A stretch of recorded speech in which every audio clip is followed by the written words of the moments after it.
Good evening students. हमने episode number 12 में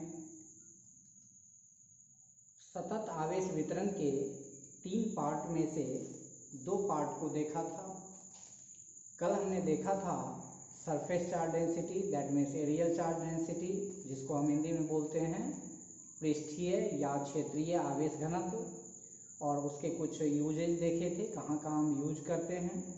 और उसके बाद हमने देखा था वॉल्यूम चार्ज डेंसिटी, आयतनिक आवेश घनत्व। तो वॉल्यूम के लिए चार्ज अगर यूज हो रहा है तो इसका मतलब है कि वॉल्यूम चार्ज डेंसिटी। तो कल हम लोगों ने देखा था, यूज लिखा था कि उतने में थोड़ा सा कट हो गया।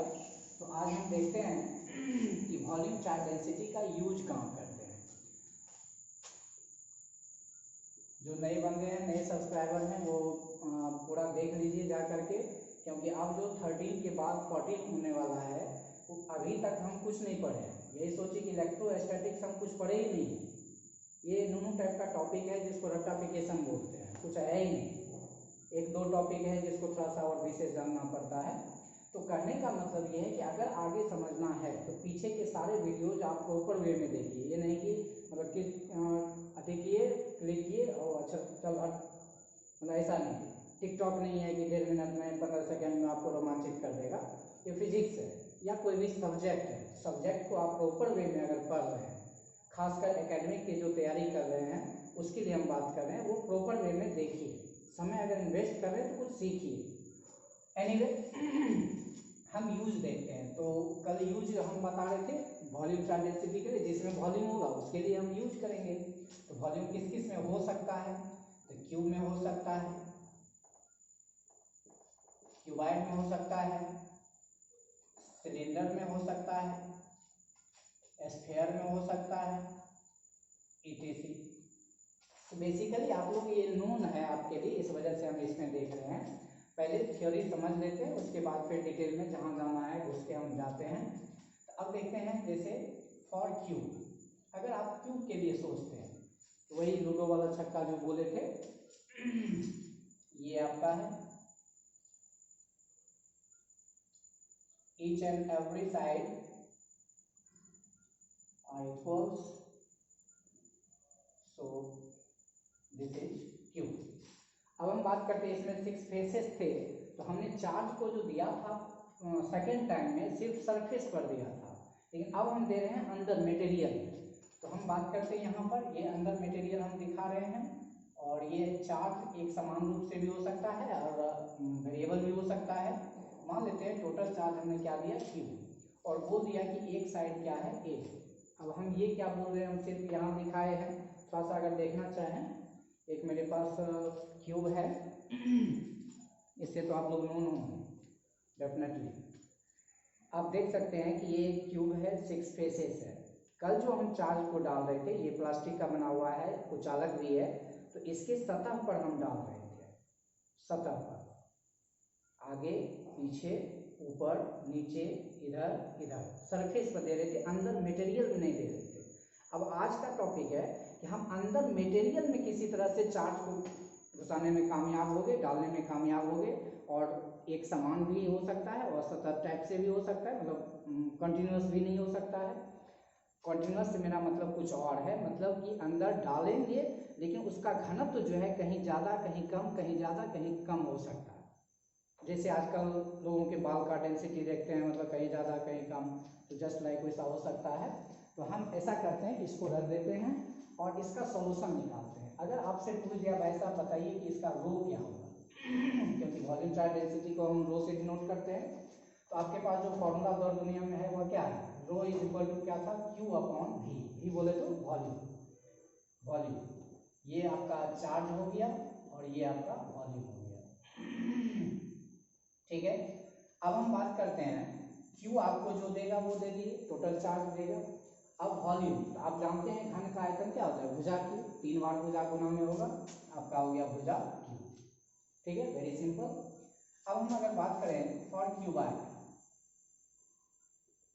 क्यूबाइड के लिए बात करें तो क्यूबाइड आपको हमने कल भी दिखाया था। ये आपका क्यूबाइड है, कोई दो साइड लेंथ इसका अलग अलग डिफरेंट होना चाहिए।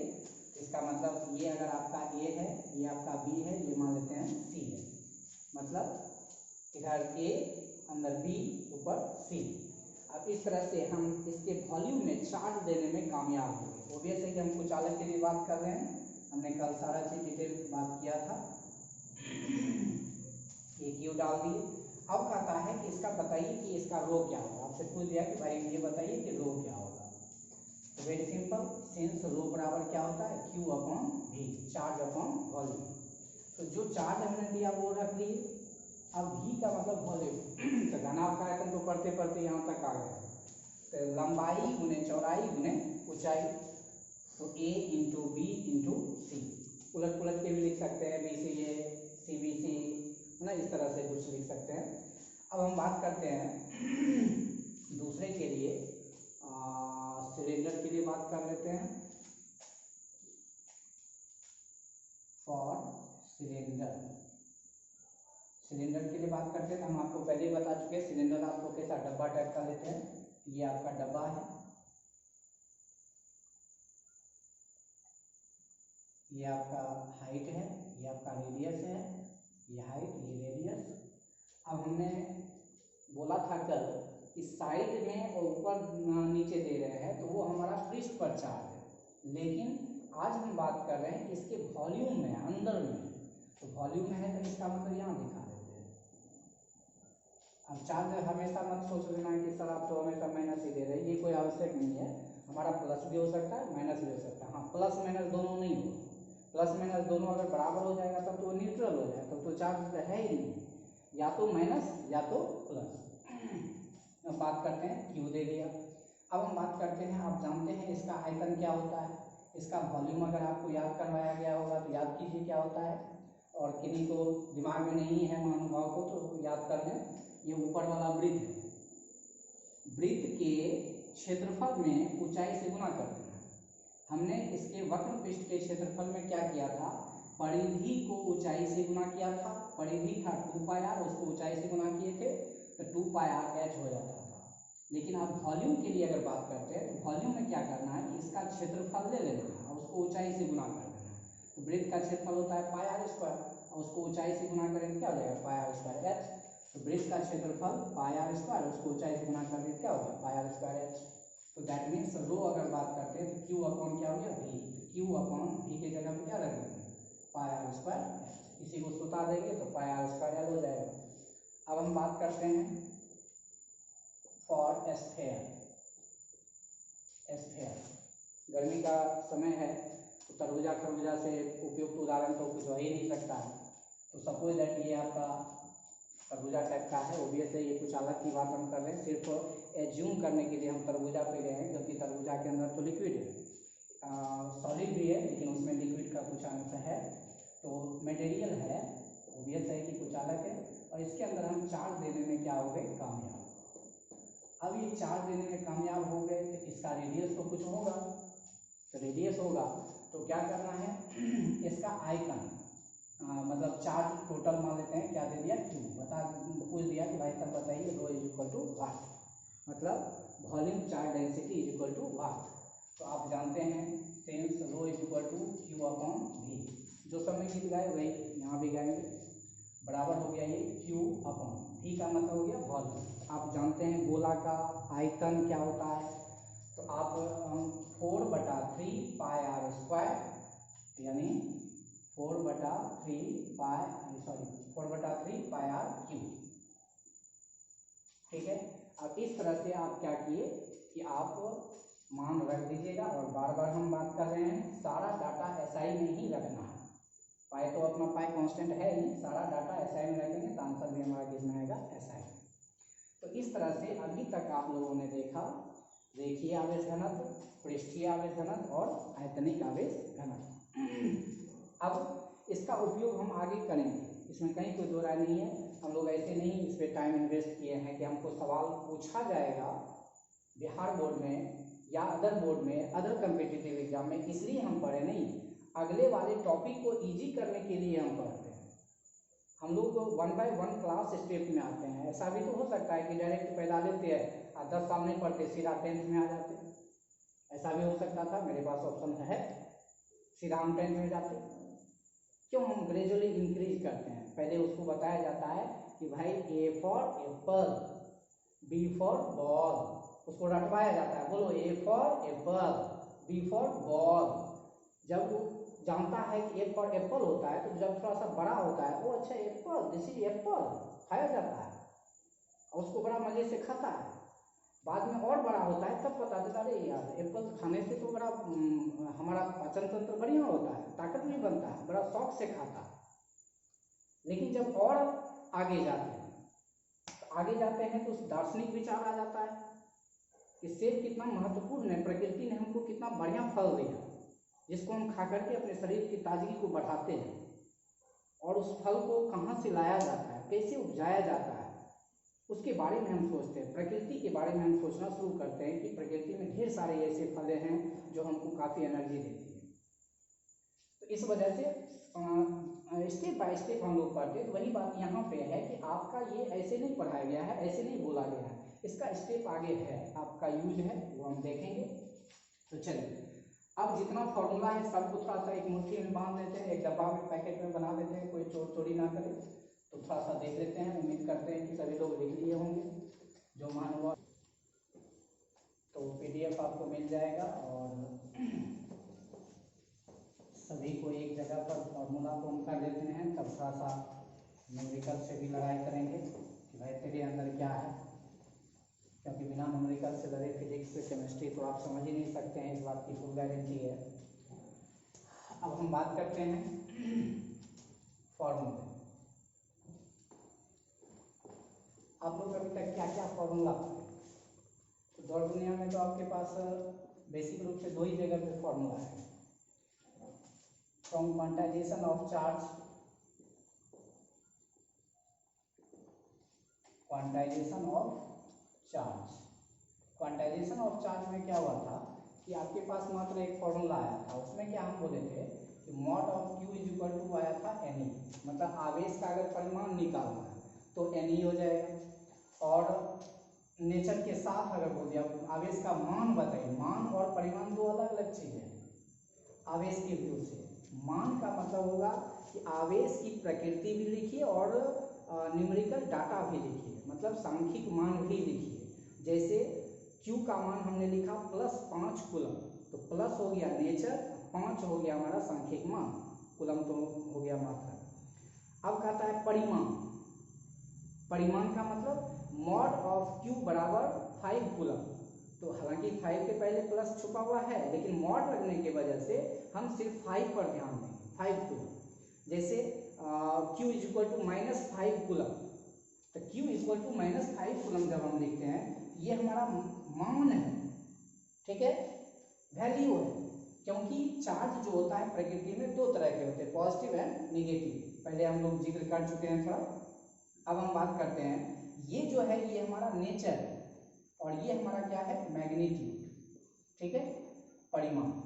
अब यहाँ पर हम बात करते हैं, मॉड जैसे ही लगा देंगे नजर गुजर खत्म, हम पहले भी बोले हुए हैं, इसका मतलब है कि ये माइनस खत्म हो गया, 5 कूलम हो गया। तो हमको जब परिमाण बोलेगा सिर्फ संख्यात्मक मान से मतलब रहेगा, माइनस या प्लस से मतलब नहीं रहेगा, हम पहले भी जिक्र कर चुके हैं। That's all. अब हम बात करते हैं ऑल्सो करके, इसको हम क्या लिखते हैं, Q is equal two plus minus Ne, और पहले ही हम जान चुके हैं कि वेयर, जहां वेयर n इक्वल टू क्या है, 1 2 3 4 एंड सो ऑन। हमने पहले ही बोला था 1 2 3 4 इसलिए हो रहा है क्योंकि इलेक्ट्रॉन का ट्रांसफर फ्रैक्शन में नहीं हो सकता है, इसलिए यहाँ पर कभी भी 1.2 2.5 3.6 ये सब नहीं हो सकता, क्योंकि इलेक्ट्रॉन को टुकड़ा नहीं कर सकते हैं, फ्रैक्शन नहीं कर सकते हैं, इसलिए उसमें दशमलव वगैरह का कोई गुंजाइश नहीं है। जिसको फ्रैक्शन कर सकते हैं उसमें गुंजाइश है। जैसे हमने कुछ देर पहले एप्पल का लिया, तो अगर हमको किसी को 1.5 एप्पल देना है तो एक एप्पल सौसा देंगे, या एक एप्पल को 2 टुकड़ा करके आधा टुकड़ा साथ में सटा देंगे, तो 1.5 दे दिए, तो 1.5 एप्पल हो गया। उसको टुकड़ा करना आसान था इसलिए हम दे पाए, लेकिन जिसको टुकड़ा करना आसान नहीं है वो थोड़ा दिक्कत होगा। तो जो नए व्यूवर्स हैं, नए सब्सक्राइबर हैं, वो थोड़ा क्वांटाइजेशन ऑफ चार्ज जाके हमारा एपिसोड नंबर 3 4 देख लीजिए। अब हम बात करते हैं ई क्या है, इलेक्ट्रॉनिक चार्ज या प्रोटॉनिक चार्ज भी इसको बोल सकते हैं, इलेक्ट्रॉनिक चार्ज। और आपको जानना है कि इलेक्ट्रॉन के पास जो चार्ज का परिमाण है 1.6 × 10⁻⁹ कूलम। अब इलेक्ट्रॉनिक चार्ज लिखे थे, यहाँ आप समझ लेना कि सर यहाँ माइनस लिखे था, अरे ये जानना है, ये परिमाण की बात हम कर रहे हैं, इस वजह से हम वहाँ पर नहीं लिखे हैं। प्रोटॉनिक चार्ज लें, इलेक्ट्रॉनिक चार्ज लें या जो भी है, ये फॉर्मूला आया था आपके पास। उसके बाद अगर हम बात करें 2 नंबर में, तो distribution of charge, distribution of charge, distribution of charge. Distribution of charge में हम क्या करते थे कि ये 2 तरह का था, 2 तरह का था। आपका यहाँ पर जो था ये हमारा सतत है, ये असतत था, और असतत को जोड़ने के लिए हम लोग सिग्मा का यूज करते थे। यानी जब हम लोगों को जोड़ना होगा योग के लिए तो किसको देना होगा, सिग्मा का, और सिग्मा का तो मतलब समझ में आ रहा होगा, जोड़ना। अब अगर सतत है तो सतत के लिए अगर योग करना होगा तब इंटीग्रेशन, तो इसके लिए हम लोग योग के लिए ये सिंबल ले रहे हैं इंटीग्रेशन, और इसके योग के लिए यहाँ ब्रैकेट में देते हैं, अच्छा लगेगा, दोनों टाइप करने को लगता है। इसके योग के लिए सिग्मा और इसके योग के लिए इंटीग्रेशन। ये जो देख रहे हैं आप काली माई का कटा, ये इंटीग्रेशन है, इंटीग्रेशन मतलब इंटीग्रेशन का मतलब भी जोड़ना और सिग्मा का भी मतलब जोड़ना। इंटीग्रेशन जब वहाँ आता है जहाँ पर बिल्कुल गैप ना हो, सतत हो, और सिग्मा वहाँ आता है जहाँ पे गैप हो। मतलब ये कि 1 और 2 के बीच में अगर कोई पूछे कि संख्या है कि नहीं, भाई अनंत है। 2 और 3 के बीच में संख्या है कि नहीं, तो भाई अनंत है। लेकिन हम लोग वास्तविक संख्या का बात करते हैं तो 1, 2, 3, 4 ये सब को हम मतलब इंटीजर्स बोलते हैं। उसके बीच में जो दशमलव वगैरह होता है उसको हम नहीं काउंट करते हैं। तो हम लोग 9th-10th लेवल पर पढ़ते हैं तो 1, 2, 3 जैसे क्वाड्रेटिक इक्वेशन, क्वाड्रेटिक इक्वेशन होता है जैसे ax² + bx + c बड़ा लग जाना चाहिए बराबर 0। तो यहाँ पे x² है, मतलब x का कितना वैल्यू निकलेगा 2, और इसको आप बोलते थे अल्फा एंड बीटा। तो दैट मीन्स इसका जो आप मान निकालते हैं तो अल्फा का मान हमेशा हम क्या लेते हैं, वास्तविक। हम काल्पनिक के लिए वहाँ पर कभी भी चर्चा नहीं करते हैं। तो वहाँ पर जो है 2 के बीच में ढेर सारी संख्या है, उसको हम निकालने की कोशिश नहीं करते हैं। अब आते हैं जोड़ने का हम बात कर रहे थे, तो इसका जोड़ने का मतलब 1 को जोड़ेगा, 2 को जोड़ेगा, 3 को जोड़ेगा, 4 को जोड़ेगा। लेकिन 1 और 2 के बीच में जो अनंत संख्याएं हैं उसको जोड़ने का काम करेगा ये। तो इसलिए हम लोग इंटीग्रेशन और सिग्मा 2 अलग अलग सेंस में यूज करते हैं। खैर आइए, ये हम 11th में पढ़ाते हैं डिटेल से कि कहाँ पर क्या करते हैं मैथमेटिकल टूल्स में।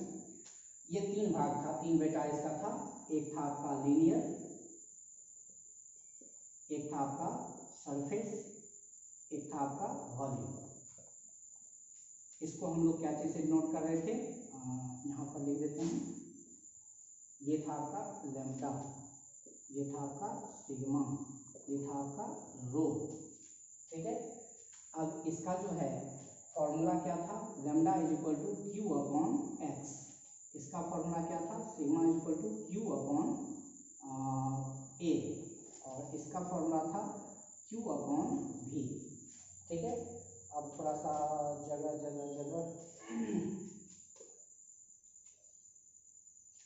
इसको देख लेना है। अगला पॉइंट, इसको 3 भाग में बांटते हैं।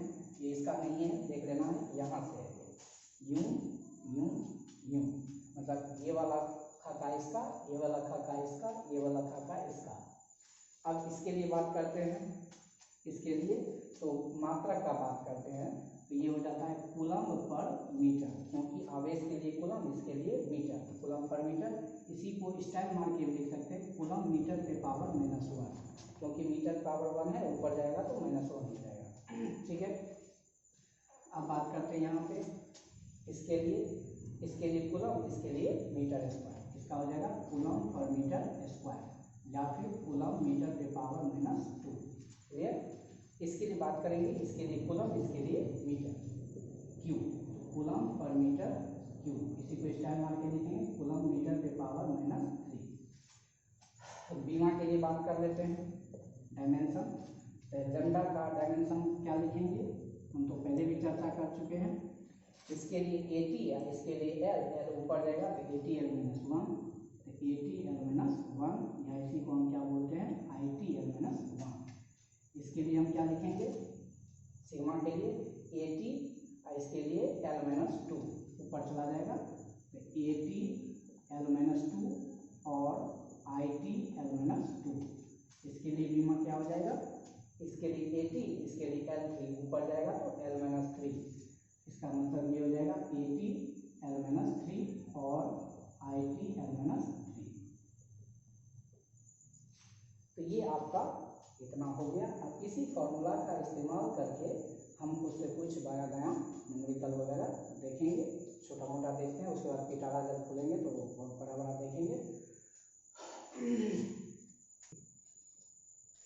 तो इसको लिख लीजिएगा और इसका स्क्रीनशॉट ले लीजिए, अपना लिख लीजिएगा कॉपी में। अब हम देखते हैं थोड़ा सा न्यूमेरिकल कैसे कैसे होता है, कैसे कैसे बनाते हैं, थोड़ा सा सोचते हैं। उतना तो बताया नहीं जा सकता है अभी, हालांकि इस पर हम ढेर सारा सवाल क्लास में किए हुए हैं। जो नए बंदे हैं वो थोड़ा सीखने का प्रयास करेंगे। हम लोग जो है एग्जाम्पल देखते हैं। एग्जाम्पल 1 मतलब क्वेश्चन नंबर 1 देखते हैं। इसमें हम ज़्यादा लिखाएंगे नहीं, आप समझिए हम क्या कहना चाह रहे हैं, क्वेश्चन क्या रहेगा और आपको क्या करना है। तो एग्जाम्पल 1 में एक वस्तु आपको दे दिया, ठीक है, और बोल दिया कि भाई साहब इस पे जो है -3.6 × 10⁻⁻21 कूलम चार्ज है या नहीं ये बताइए। Q इक्वल टू हमको दिया है कितना -3.6 × 10⁻⁻21 कूलम, और ये बोल दिया कि संभव है या नहीं, संभव है या नहीं, ये सवाल हो सकता है। क्या बोलेगा, किसी पिंड पर इतना कूलम आवे संभव है या नहीं। तो इस तरह के सवाल को हल करने के लिए संभव है या नहीं, तो हमने बताया हुआ है कि n जो है कभी भी फ्रैक्शन में नहीं होगा।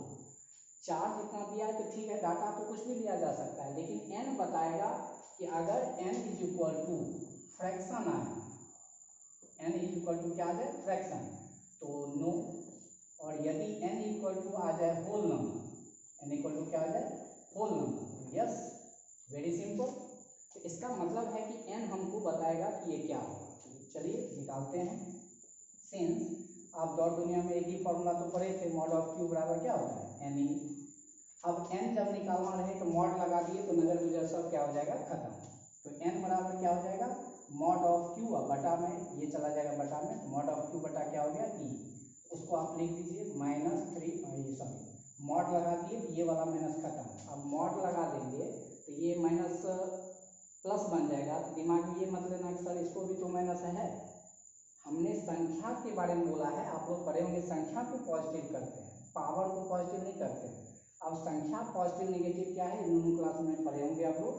थोड़ा सा अगर जानकारी आप लेना चाहेंगे तो ये देखिए, हम बोले कि निगेटिव नंबर, तो -3 मेरा निगेटिव है, -3.6 निगेटिव है, -3.8 × 10⁻10 निगेटिव है क्योंकि ये यहाँ लगा हुआ है, -3.9 × 10⁻25 ये भी निगेटिव है। लेकिन अगर हम इसको हटा दें, दैट मीन दूसरा एग्जांपल ले लेते हैं, 4.8 × 10⁻1222 की बात करें, ये पॉजिटिव है क्योंकि यहाँ पॉजिटिव है, पावर से पॉजिटिव ये नहीं कर रहा है। 4.9 × 10⁻22 ये भी पॉजिटिव है। तो माइनस पावर से हमारा क्लियरेशन नहीं होता कि मेरा संख्या पॉजिटिव है या निगेटिव। शुरुआती दौर बताएगा कि वो पॉजिटिव है या निगेटिव। चलिए आते हैं यहाँ पे, तो मॉड को हम लगा दिए तो माइनस क्या हो गया प्लस, यानी 3.6 × 10⁻21 कूलम को छोड़ देते हैं अपने कट जाएगा, 1.6 × 10⁻19। ये पॉइंट एक दूसरे को देख रहा है, कटने के लिए तैयार होगा। अब इसको अगर आप काटना चाहते हैं तो हमको लगता है 4 से कटेगा, 4 चौके 16, 4 9 36। हमको लगता है 4 से अगर 9 में भाग दिया जाए तो 4 × 8.25 हो जाएगा। गुने -19, इसका -19 गायब कर देगा तो कितना बच जाएगा -2। इसका मतलब ये 10 पे पावर हो जाएगा -2। अब इस संख्या के बारे में अगर आपसे कोई पूछे ये क्या है तो बताना है कि ये फ्रैक्शन है। माइनस पावर है तो फ्रैक्शन, प्लस पावर है तो होल नंबर। हालांकि ये हार्ड एंड फास्ट रूल नहीं है, कभी कभी रेयर केस ऐसा आता है कि माइनस पावर होते हुए भी आपका पॉजिटिव हो जाएगा और प्लस पावर होते हुए भी निगेटिव हो जाएगा। सॉरी, माइनस पावर होते हुए भी आपका होल नंबर हो जाएगा और प्लस पावर होते हुए भी फ्रैक्शन हो जाएगा। रेयर केस होगा लेकिन मोस्टली आपका यही काम करेगा। तो ये आपका क्या है, होल फ्रैक्शन। आपको क्या हम बताएं, फ्रैक्शन रहेगा तो नो, इसका मतलब है यहाँ लिख देंगे कोरिया टाइप का no, this charge is not possible on that body. अब दूसरा एग्जांपल देखते हैं, एग्जांपल नंबर 2। एक तो रहेगा कि चार्ज दे दिया, पूछ दिया कि संभव है कि नहीं। तो अगर n का मान होल नंबर आया तो पॉसिबल है, फ्रैक्शन आया तो पॉसिबल नहीं है। दूसरा तरीका क्या होगा पूछने का, एक बॉडी ले लिया, बोल दिया कि इस पर जो है -1 coulomb charge, that means Q दे दिया। पूछेगा ये बताइए कि इस वस्तु पर कितने इलेक्ट्रॉन्स की कमी या अधिकता है। क्या पूछ रहा है, कितने इलेक्ट्रॉन्स की कमी या अधिकता है। ठीक है, तो माइनस रहेगा तो इलेक्ट्रॉन की अधिकता, क्योंकि नेगेटिव चार्ज बॉडी कब होगा, जब उस पर इलेक्ट्रॉन जाएगा। पॉजिटिव चार्ज बॉडी कब होगा, जब उससे इलेक्ट्रॉन निकलेगा। तो माइनस में माइनस दिया हुआ है मतलब नेगेटिव है, और नेगेटिव हो गया तो समझ जाना है कि इलेक्ट्रॉन की क्या होगी, अधिकता। और यदि पॉजिटिव में रहता तब क्या हो जाता, कमी। तो इस बात का तो फुल गारंटी मिल गया कि माइनस चार्ज दिया हुआ है, क्या होने वाला है, अधिकता। अब कितना होने वाला है तो वो बताएगा हमारा फॉर्मूला। तो फिर वही दौर दुनिया में एक फॉर्मूला हम पढ़े हुए हैं। तो सिंस मॉड ऑफ Q बराबर क्या होता है, n बराबर क्या हो जाएगा, मॉड ऑफ Q बटा E। तो मॉड ऑफ Q में हम क्या बोलते थे, नजर गुजर खत्म, मतलब माइनस हटा देंगे, सिर्फ 1 लिखेंगे। E बटा में जाने के कारण E का मान कितना होता है, 1.6 × 10⁻⁹। अब यहाँ पे ये पॉइंट हटाओगे तो ऊपर जाएगा 10। अब ये -19 ऊपर जाएगा, तो ऐसा करते हैं 5 × 10 8 × 16, तो 5/8 गुने 10 पे पावर हो जाएगा 19। ठीक है, सॉल्यूशन अपना अपना तरीका है, अलग अलग तरीका है। हमारा कैलकुलेशन किया हुआ है, आप लोग करके देख लीजिएगा। एक पावर इसको दे देते हैं, ये एक जीरो देगा, 50/8। 50/8 का मतलब होता है 8 × 6 = 48, 6.25, मतलब 50 में 8 से भाग दी कितना। तो यहाँ से चूंकि एक पावर दे चुके थे तो 10 पे पावर 18, 10 पे पावर 18। इसका मतलब ये है कि किसी वस्तु पर 1 कूलम चार्ज माइनस आने के लिए या प्लस आने के लिए कितने इलेक्ट्रॉन्स की कमी या अधिकता होनी चाहिए, 6.25 × 10⁻18 इलेक्ट्रॉन्स की अधिकता। ये जो क्वेश्चन है उस क्वेश्चन का आंसर आपके लिए क्या हो गया कि अतः उस वस्तु पर इतने इलेक्ट्रॉन्स की अधिकता होगी। अगर वही प्लस रहता तो इतने इलेक्ट्रॉन्स की अधिकता होगी। तो हम क्या देखें कि जब चार्ज दिया हुआ रहेगा और आपको बोल दिया कि अधिकता होगी कि कमी, तो आप खुद से जान जाना है कि अगर प्लस में देगा तो समझ जाना है कमी होगी, और माइनस में दे देगा तो समझ जाना अधिकता होगी। अब कितना हो गया तो ये बताएगा हमको फॉर्मूला, n का मान निकाल लेना है। और यहाँ पर एक डाटा याद ही कर लेना, बिहार बोर्ड में पूछा हुआ है। तो इस तरह से आपको क्या करना है कि याद कर लेना कि यदि किसी वस्तु पर 1 कूलम चार्ज हो माइनस में या प्लस में तो कितने इलेक्ट्रॉन्स का आदान प्रदान हुआ होगा। तो 6.25 × 10⁻18, 18 इलेक्ट्रॉन्स जब तक नहीं होगा किसी पिंड पर या नहीं निकलेगा तब तक 1 कूलम चार्ज पैदा नहीं हो सकता है। दैट मीन्स किसी बॉडी से जब तक 6.25 में 10 पे पावर 18 इलेक्ट्रॉन्स नहीं निकलेगा तब तक प्लस में 1 कूलम चार्ज नहीं आएगा, और जब तक किसी वस्तु से ऐड नहीं होगा, मतलब किसी वस्तु पर नहीं जाएगा 6.25 में 10 पे पावर 18 इलेक्ट्रॉन, तब तक उस पर -1 कूलम चार्ज नहीं होगा। तो यहाँ से एक चीज क्लियर हुआ कि 1 कूलम चार्ज पैदा होने के लिए कितने इलेक्ट्रॉन्स की आवश्यकता पड़ रही है, 10 पे पावर 18। और एक इलेक्ट्रॉन हाइड्रोजन परमाणु से बाहर निकालने के लिए नानी याद करा देता है। दैट मीन्स ये हाइड्रोजन परमाणु के अगर हम बात करें तो हाइड्रोजन का ये है, ये न्यूक्लियस है, ये प्रथम कक्षा है, इसके -13.6 इलेक्ट्रॉन वोल्ट होता है इसके प्रथम कक्षा का एनर्जी। इतना इलेक्ट्रॉन वोल्ट एनर्जी देते हैं तब निकलता है। भले ही ये कम लग रहा है लेकिन परमाणु लेवल पर ये काफ़ी ज़्यादा है, बड़ा डिफिकल्ट जॉब होता है। इसका मतलब ये है कि इतना एक इलेक्ट्रॉन के लिए इतना मेहनत, तो इतना इलेक्ट्रॉन के लिए काफ़ी मेहनत। तो चूंकि एटम्स का संख्या काफ़ी ज़्यादा होता है इसलिए हम इजीली केमिस्ट्री में इलेक्ट्रॉन का आदान प्रदान करते रहते हैं, कोई प्रॉब्लम नहीं होता है। लेकिन फिजिकली अगर हम देखें, फिजिक्स के हिसाब से देखें तो समहाउ डिफिकल्ट। इसलिए क्या कहा जाता है कि फिजिकली हमको ऑब्जर्व भी करना है। तो हमने आपको क्या कहा था, याद कीजिए कि यदि कूलम जो है प्रैक्टिकली बहुत बड़ा मात्रक है, इसलिए हम लोग क्या करते हैं, यूजुअल में यूज जो करते हैं वो माइक्रो कूलम यूज करते हैं, milli coulomb, micro coulomb, nano coulomb, pico coulomb, etc. ये सभी का इस्तेमाल करते हैं। हमने पीछे बताया हुआ है, मिली का मतलब, माइक्रो का मतलब, ये सबको पता होना चाहिए। इस तरह से हम यूज करते हैं। चलिए अब आते हैं, उम्मीद करते हैं कि ये प्रिंट हो गया होगा।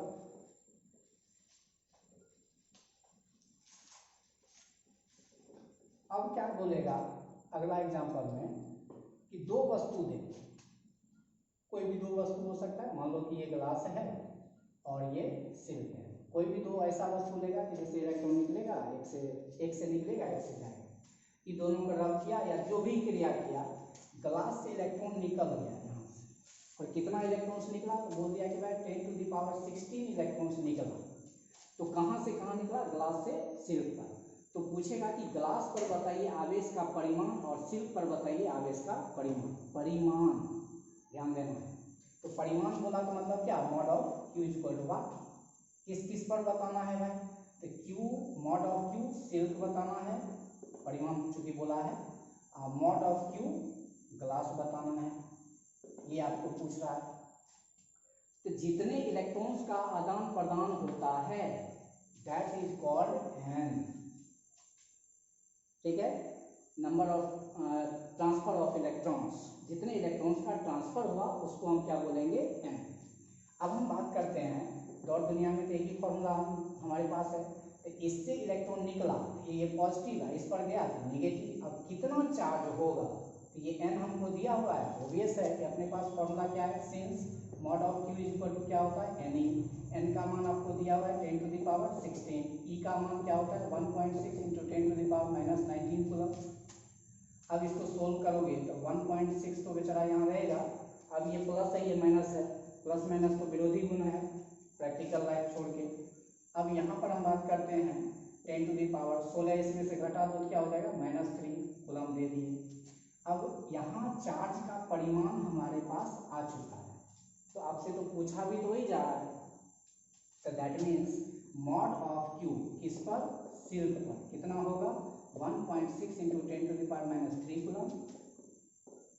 ग्लास पर कितना होगा आवेश का परिमाण, उतना ही होगा 1.6 × 10⁻³ कूलम। हमने पहले भी जिक्र किया था कि अगर दो वस्तु को रब करते हैं, रगड़ते हैं, तो जिससे निकलेगा वह पॉजिटिव, जिस पर जाएगा वह निगेटिव।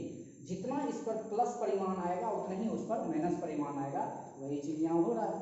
लेकिन वही अगर आपसे सवाल करता कि ये बताइए, इसमें थोड़ा सा हम ऐड कर दे रहे हैं, अगर आपसे पूछता कि सिल्क और ग्लास पर आवेश का मान बताइए, मान, तो मान जब बोलेगा तो ये पूछ रहा है क्यू सिल्क, क्या पूछ रहा है, Q silk is equal to what, and Q glass, glass पर आवेश का मान बताइए, ठीक है। यहाँ मॉड नहीं लगेगा, इसका मतलब नेचर के साथ बोला है। ये किसके लिए है, मान के लिए, और ये किसके लिए है, परिमाण के लिए। Clear, magnitude and value. तो जब वैल्यू निकालते हैं तो उसमें नेचर भी लिखते हैं और सांख्यिक मान भी लिखते हैं। तो यहाँ पे लिख देते हैं फॉर वैल्यू। वैल्यू निकालना होगा, क्या करना है, सिल्क पर कौन सा चार्ज आएगा, निगेटिव, ग्लास पर कौन सा चार्ज आएगा, पॉजिटिव। Very simple. तो क्यू सिल्क, मतलब अब ये बीच वाला काट देंगे इसको बनाने के लिए, यहाँ तक आएंगे, ये वाला छोड़ देंगे, ये वाला लिख देंगे। तो सिल्क के लिए क्या हो जाएगा, क्यू सिल्क के लिए बात करते हैं तो सिल्क वो सिल्क सिल्क ये निगेटिव के साथ तो माइनस देंगे, अब परिमाण यही रहेगा 1.6 इंटू 10⁻³ कूलम। और Q ग्लास क्या हो जाएगा, उसमें पॉजिटिव आएगा क्योंकि ग्लास से निकला है इलेक्ट्रॉन, तो प्लस 1.6 इंटू 10⁻³ कूलम। इस तरह से आपका हो सकता है, और भी ढेर सारा हो सकता है। बेसिकली आप इतना समझ जाइए, थ्योरी आपका कॉन्सेप्ट क्लियर होगा। बाद बाकी तो इसमें एक पर एक सवाल हो सकता है। इसको प्रिंट कीजिए, स्क्रीनशॉट लीजिए। अब आते हैं हम अगले न्यूमेरिकल की ओर। तो उम्मीद करते हैं कि ये सब फिगर ये होंगे जो महानुभावों को न्यूमेरिकल समझ में नहीं आता है, अपना दिली फीलिंग जो है कमेंट्स बॉक्स में लिखिए कि सर हमको मैथमेटिक्स बिल्कुल समझ में नहीं आता है। ऐसे लोगों को तो हम चुनते हैं, दिल में बसते हैं। तो चलिए देखिए, अब आते हैं हम लोग चार्ट पे, एग्जाम्पल नंबर 4। अब बात करते हैं कि एक बार पूछा हुआ है, हालांकि फ्लक्स के लिए पूछा हुआ है, कोई डायपोल होता है, सपोज दैट ये कोई डायपोल है, इस पर +5 कूलम, हालांकि न्यूमेरिकली इतना संभव नहीं है, हम पहले ही बता चुके हैं, और ये -5 कूलम है। इसको हम डायपोल बोलते हैं। जितना परिमाण एक छोर पे हो और दूसरा परिमाण उतने परिमाण निगेटिव के साथ दूसरे पर हो, कुछ दूरी पर हो, तो टोटल चार्ज इस डायपोल का क्या होगा, तो Q नेट बराबर, तो सबको जोड़ना है। यहाँ पर जो चार्ज है, यहाँ पर जो चार्ज है, उसको जोड़ देना है। तो जोड़ना है तो यानी इसका चार्ज मान लेते हैं Q1, इसका चार्ज मान लेते हैं Q2। तो इसका चार्ज कितना है, +5 कूलम, प्लस इसका चार्ज कितना है, -5 कूलम। ये और ये गया, क्या हो गया, 0। तो किसी भी डायपोल का नेट चार्ज जो होता है वो क्या होता है, 0। आगे हम फ्लक्स बताएंगे जो बिहार बोर्ड में पूछा हुआ है, इसलिए इससे निकलने वाला फ्लक्स जो हो जाता है वो क्या हो जाता है, 0। एग्जाम्पल नंबर 5 का बात करें, कोई सिस्टम आपको दे दिया, ये सिस्टम है, हम क्या बताए थे याद कीजिए। तो कोई भी सिस्टम में 2 या 2 से अधिक पॉइंट चार्ज हो सकता है। तो सपोज कीजिए इसमें -1.6 कूलम चार्ज है, एक चार्ज है +6.4 कूलम, ये प्लस में है। एक चार्ज है 5 कूलम, और हमको कहता है कि इस सिस्टम का Q नेट बताइए, नेट चार्ज बताइए क्या होगा। अब तो यहाँ पर 3 चार्ज है, तो नेट चार्ज इस सिस्टम का पूछ रहा है। तो very simple, Q net equal to क्या करना है, सबको जोड़ देना है, मतलब सिग्मा Q का मतलब each and every point charge को जोड़ना है। ये प्लस होगा तो प्लस के साथ लिखेंगे, माइनस होगा तो माइनस के साथ लिखेंगे, प्लस होगा तो प्लस के साथ लिखेंगे। यहाँ पर प्लस है तो 6.4 लिखे कूलम, ये माइनस के साथ है -1.6 कूलम, और ये प्लस के साथ है तो +5 कूलम। अब यहाँ पर हम क्या करते हैं, ये वाला दोनों प्लस में है, तो दोनों समधि मिलन हो जाएगा। तो 6 या 5 11, इसका मतलब 11 क्या हो जाएगा, 4 कूलम। नून क्लास का बात है, -1.6 कूलम। अब इसमें से इसको घटाओ, तो यहाँ 4 है, 4 में से 6 तो नहीं घटेगा, पहचान लेने वाला काम हो गया। यहाँ से यहाँ गया तो 14 में से 6 गया, क्या हो जाएगा 8। यहाँ बचा क्या, लड्डू। अब लड्डू में से 1 नहीं घटेगा, ये दे दिया अपना, तो 10 में से गया 9। अब एक अंक के बाद पॉइंट था तो पॉइंट दे दिए। अब कूलम भाई साहब दोनों में है तो कूलम को बाजू में दे दिए। प्लस इसलिए आया क्योंकि ये पॉजिटिव ज़्यादा है और ये निगेटिव है, दैट मीन्स इसका हो गया इतना। तो इस सिस्टम का नेट चार्ज हो गया ये। अब एग्जाम्पल नंबर 6 का बात कर लेते हैं। आपसे पूछेगा कि भाई साहब ये बताइए, एक रड है जिसका लंबाई जो है हम आपको दे रहे हैं 6.4 मीटर, और इस पर चार्ज दे रहे हैं आपको एक समान रूप से दे रहे हैं 20 कूलम। बताइए हमको लैम्डा क्या होगा। दैट मीन्स 6.4 मीटर लंबे एक रड पर 20 कूलम चार्ज दिया गया है, तो रेखीय आवेश घनत्व का मान क्या होगा। वेरी सिंपल, ये सब तो पुराना हो चुका है। सेंस लैम्डा इक्वल टू क्या होता है, Q/x, चार्ज बटा लेंथ। तो चार्ज जो दिया हुआ है वो लिख देंगे 6.4, लेंथ कितना, सॉरी Q कितना 20 कूलम, तो 20 दे दिए, x का मान कितना 6.4। अब सॉल्यूशन करना रह गया, सॉल्यूशन करने का सबका अपना अपना तरीका है। ये पॉइंट उड़ा तो ऊपर जाएगा 10, अब ये और ये 4 से काटने के लिए एक दूसरे को ताक रहा है, तो हो जाएगा ये कितना, 4 से काटोगे तो 16 चौके 64 और 4 पचे 20, 16 ये हो गया 4 पचे 20। अब ये दोनों एक दूसरे को 2 से काटने के लिए हम आ रहा है 8 गुना 16 5 गुना 10, ये दोनों गुना होने के लिए तैयार है, पचे 25 बटा में क्या हो जाएगा 8। अब लैम्डा का देखो तो ऐसा मात्रक क्या था, ऐसा मात्रक था कूलम पर मीटर, वेरी सिंपल। अब कूलम पर मीटर नहीं दिया, हम सब कट हो जाएगा। तो जब भी आप न्यूमेरिकल बना रहे हैं, जब भी कोई फिजिकल क्वांटिटी आता है तो उसका हम निश्चित तौर पे यूनिट डालते हैं, बगैर यूनिट के अगर आपने बनाया तो आपका आंसर गलत हो जाएगा। एज एग्जांपल आप लोग बचपन क्लास में पढ़े, मतलब 10th क्लास में पढ़े होंगे, 20 सेंटीमीटर फोकस दूरी वाले दर्पण के सामने 5 सेंटीमीटर की दूरी पर वस्तु को रखा जाता है तो कहाँ प्रतिबिंब बनेगा। तो आप भी जब निकालते थे तो वहाँ पर आप निकाल के बगल में सेंटीमीटर रखते थे, क्यों भाई? इसलिए कि फोकस दूरी भी सेंटीमीटर में था, वस्तु दूरी भी सेंटीमीटर में था। अब फॉर्मूला जब निकाले तो उसमें भी लास्ट में हम क्या रखते थे, सेंटीमीटर। अगर नहीं रखते थे तो आपका आंसर गलत हो जाता था, मतलब नंबर कट हो जाता था। तो इस तरह से आप न्यू टाइप का सवाल बना सकते हैं। और भी थोड़ा सा हम लोग बात करते हैं इसमें, दूसरा सवाल देखते हैं। अगला एग्जाम्पल देखते हैं, एग्जाम्पल नंबर 7। सपोज दैट ये एक अर्धगोला है, वैसे कि ये कुचालक की बात हम कर रहे हैं। इसके पृष्ठ पर क्या किया कि चार्ज को एक समान रूप से फैला दिया, मतलब तरबूजा काट के उसके ऊपर पर फैला दिया।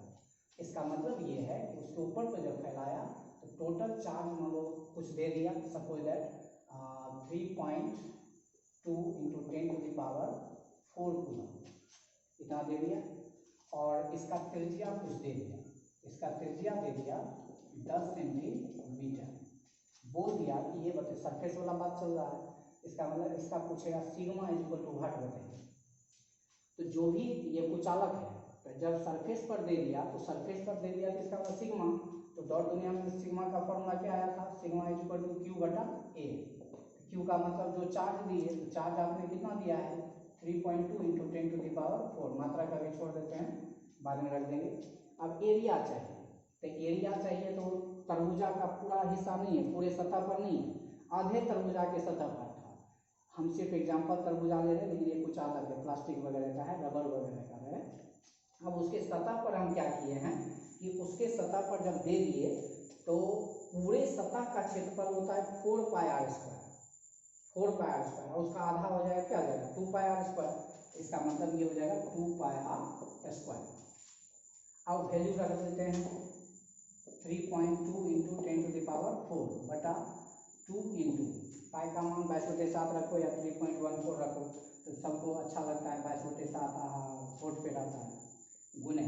अब r², r का मान कितना है 10 सेंटीमीटर। याद कीजिए हम पहले क्या बोले थे, अगर ये SI में है, नीचे वाला CGS में है, तो CGS वाले को किस में बदल देना, SI में। तो इसको बदल देते हैं किसमें, SI में। तो सेंटीमीटर अगर है उसमें 100 से भाग देते हैं तो वो मीटर में बदल जाता है, जितना भी रहेगा सेंटीमीटर। 1 सेंटीमीटर रहेगा 100 से भाग, 10 सेंटीमीटर रहेगा 100 से भाग, तो 10 बटा क्या हो गया 100। अब इसको सोल्व करना आपके ऊपर निर्भर करता है कितना तेजी में आप कर पाते हैं। इसको खत्म कर देते हैं। अब जो है ये 7 ऑटोमेटिक ऊपर जाएगा और ये 10 भी ऑटोमेटिक ऊपर जाएगा। ये जब 10 ऊपर जाएगा तो इसका एक पावर बढ़ा देगा, ये हो जाएगा 22 × 44। ये लगता है कटने के लिए भी तैयार है, 1.6 से कट जाएगा ये। 16 × 32 पॉइंट दे दिए। अब ये भी लगता है एक दूसरे को ताक रहा है, 8 × 16 11 × 22। ऐसा करते हैं 1.6 बटा ये 7 को ऊपर लेके चले जाते हैं गुना करने के लिए, और ये 22 हो गया, और ये 10 ऊपर जाने की वजह से हो जाएगा 10⁵ क्योंकि पावर जुड़ जाएगा आगे। अब ये 11 × 22 हो गया, और ये 8 × 16, इसको लिखते हैं 0.8। अब 8 × 7 = 56, तो 56 बात 1 अंक के बाद दशमलव, तो 5.6 बटा 11 गुने 10⁵ इसको अगर अच्छे स्टाइल में हम और देखना चाहते हैं, एक पावर इसको दे देते हैं, थोड़ा भाग देने में मजा आएगा। इसको हम क्या करते हैं, लिख देते हैं अति देंगे तो पॉइंट यहाँ आ जाएगा 56, मतलब एक पावर यहाँ दे देते हैं तो 56 बटा हो जाएगा 11 × 5 = 55। दिखाई देते हैं, कहेगा सर कैसे कर देते हैं 4, 11 × 5 = ऊपर 0, 10, 11 एकम 11, लगभग 1 ले लेते हैं तो पॉइंट हो गया 1 गुने 10⁴। अब क्या निकाले हैं, सिग्मा। सिग्मा कैसा है मात्रक क्या बताए थे, कूलम पर मीटर स्क्वायर। मात्रक देने के लिए नहीं होता है, तो इस तरह से आप बना सकते हैं। अब यदि यही बंदा चार्ज दे देता, बोलता सुचालक है, तब बताइए क्या होगा। तो सुचालक रहेगा तो इस सरफेस पर ये ऑटोमेटिक फैलते हुए आ जाएगा, तो इस सरफेस पर नीचे आ जाएगा। अब खोखला है कि क्या है इस पर डिपेंड करता है। अगर ठोस गोला होगा तो नीचे भी सतह होगा, जैसे लोहा का बना दिए गोला और उसको आधा काट देंगे तो उसके सतह पर चार्ज देंगे तो उसके नीचे का जो सतह होगा उस पर भी जाएगा, तो उसका मामला कुछ और होगा। और अगर कुचालक है तो उसके सतह पर जहाँ दे देंगे गैलून टाइप का वहीं पड़ल रहेगा, तो उसका मामला हम देखें अभी। अब खोखला भी हो सकता है, जैसे मतलब खोखला गोला ले लिए, कॉस्को बॉल जो होता है वो बड़ा थोड़ा सा फुटबॉल जैसे, फुटबॉल ले लिए और उसको काट दिए, तो काट दिए तो कुचालक ही है, उसके पृष्ठ पर चार्ज रहेगा, लेकिन नीचे से जो आधार कटा उसकी मटेरियल है नहीं, तो जो भी रहेगा उसके सतह पर, तो जहाँ पर न्यूमेरिकल रहेगा उसके हिसाब से हम लोग सोचते हैं। तो सोचने का नजरिया आपको आना चाहिए। तो उम्मीद करते हैं कि ये सीख गए होंगे।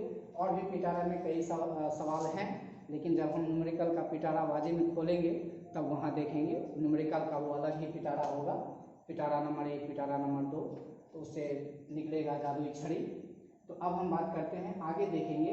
अभी तक जो आप सीखे वो क्या सीखे, वो 1 नंबर एपिसोड से लेकर के एपिसोड नंबर 13 तक आप सीखे इंट्रोडक्शन, यानी इलेक्ट्रोस्टैटिक्स जैसे विशाल समुद्र को अध्ययन करने के लिए हमने क्या किया है, इलेक्ट्रोस्टैटिक्स बताया है। तो अभी तक अगर आप चाहते हैं कि अब आगे अगर इलेक्ट्रोस्टैटिक्स और बेहतर से समझें, मेरे हिसाब से सबका अपना अपना तरीका होता है, लेकिन मेरे हिसाब से समझने के लिए आपको पीछे का 1 से लेकर के 13 तक देखना पड़ेगा कंटिन्यूअसली। आप उसको जाके बारीकी से देखिए, ये नहीं कि सिर्फ फिल्मी टाइप का देख लिए, तब देखिएगा इलेक्ट्रोस्टैटिक्स पढ़ने में कितना मजा है। मेरा दावा है कि अगर आप अच्छे से फिजिक्स पढ़ ली तो थ्योरी अगर 70 नंबर का आपका एकेडमिक में पूछ रहा है तो मेरा दावा है कि आप अच्छे से उसमें मार्क्स ला सकते हैं। मार्क्स लाना अपने जगह है, नॉलेज पाना अपने जगह है, तो सब दोनों दो नज़रिए से देखना है, 2 चश्मे से देखना है। तो हम नॉलेज अगर ले लेते हैं तो हमारे पास अपने आप मार्क्स आएंगे, तो आप नॉलेज के व्यू से जाइए, मार्क्स खुद ब खुद आ जाएंगे। बाबा रणछोड़ दास ने भी कहा है। एनीवे, हम अगले एपिसोड में देखेंगे कि कल 12th का आपके लिए महत्व क्या है, क्योंकि अब नए बंदे भी आए होंगे। 12th का आपके लिए महत्व क्या है ये हम बताएंगे, और ये बताएंगे कि इलेक्ट्रोस्टैटिक्स का महत्व क्या है, किसमें कितना मार्क्स पूछता है, चैप्टर्स क्या हैं। कुछ बच्चे सीबीएसई बोर्ड के भी होंगे तो वो एनसीईआरटी थोड़ा सा ज़्यादा देखते हैं, अलग बुक्स थोड़ा पढ़ना बाद में पसंद करते हैं, तो ऐसे लोगों के लिए हम बात करेंगे कल की एनसीईआरटी का चैप्टर क्या होता है, क्या क्या होता है, तो वो चीज़ हम कल डिस्कस करेंगे। तब हम देखेंगे कूलम्स लॉ, जो कि बेसिक होगा। तो कूलम्स लॉ से मेरे हिसाब से इलेक्ट्रोस्टैटिक्स स्टार्ट होता है, ये सब कुछ नहीं है, ये सब दोनों देखना चाहिए। Anyway, see you all the best of luck for the future. जय हिंद।